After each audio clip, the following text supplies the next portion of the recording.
Forensic lab అగ్ని ప్రమాదం విషయంలో అనుమానాలను రేకెత్తించే విధంగా బీఆర్ఎస్ నాయకులు మాట్లాడుతుండడం అనేది అవివేకం. అది జరిగిన ప్రమాదం అని చెప్పి అక్కడ వాళ్ళు చెబుతున్నా కూడా అది రేవంత్ రెడ్డి గారికి అంటగట్టడానికి కేటీఆర్ చేస్తున్న ప్రయత్నం చూస్తే నిజంగా ఇంత దిగజారి రాజకీయాలు చేసే పరిస్థితి.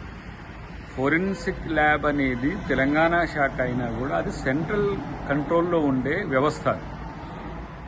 మీరు చేసిన దరిద్రాలన్నీ కూడా దాంట్లోనే ఉంటాయి. మీరు చేసిన వెనకడికి చేసిన అవినీతి అక్రమాలకు సంబంధించినవి కానీ, లేకపోతే ఎలాంటి డ్రగ్స్కి కానీ, లేకపోతే ఏవైతే కొన్ని ఉంటాయో వాటిని మొత్తం కూడా దాంట్లోనే పదిలపరుస్తారు. మరి మీరు ఏమైనా మీకు బీజేపీతో ఉన్న సాన్నిధ్యంతో దాన్ని అగ్ని ప్రమాదం చేసినారా? గతంలో మాదిరిగా ఏదైతే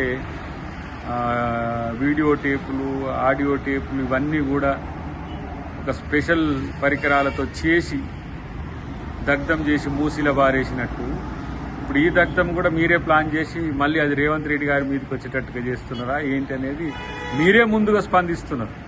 అంటే ఏంటి, దాని వెనుక మీకు ముందే సమాచారం ఉండి ఉందా, లేకపోతే మీరే దానికి సంబంధించిన ఎవరైనా వారితో చేయించి ప్రయత్నాలు చేస్తుందా అనేది అనుమానం వస్తున్న పరిస్థితి. కాబట్టి ఇప్పటికైనా ఇలాంటి ఏమంటాం పనికిరాని స్టేట్మెంట్స్ను మీరు ఇవ్వడం వల్ల వచ్చేది ఏం లేదు. రెండవది, ఈరోజు ప్రభుత్వ ఆధీనంలో ఉండే ఆఫీసుల్లో ఎంత భద్రత ఉంటుందో మీకు అంతా కూడా తెలుసు. తెలియంది కాదు.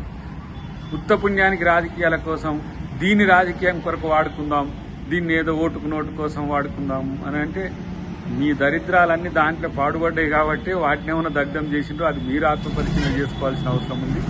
ఆ అవసరం, ఆ అగత్యం రేవంత్ రెడ్డి గారికి రాదు. ఎందుకంటే ఆ విషయంలో దొంగతనం చేసింది బీఆర్ఎస్ ప్రభుత్వం, ఆ విషయంలో దొంగతనం చేసింది మీరు అని తేలుతారనే ఇంతవరకు ఆ కేసు విషయంలో మీకు స్పష్టత లేదు. కాబట్టి దాన్ని మళ్లీ తెర మీదకి తెచ్చి ఈ ఎన్నికల సందర్భంగా ఏదో పొలిటికల్ గెయిన్ చేయాలని చూసినా ఎవరు పట్టించుకోరనే విషయం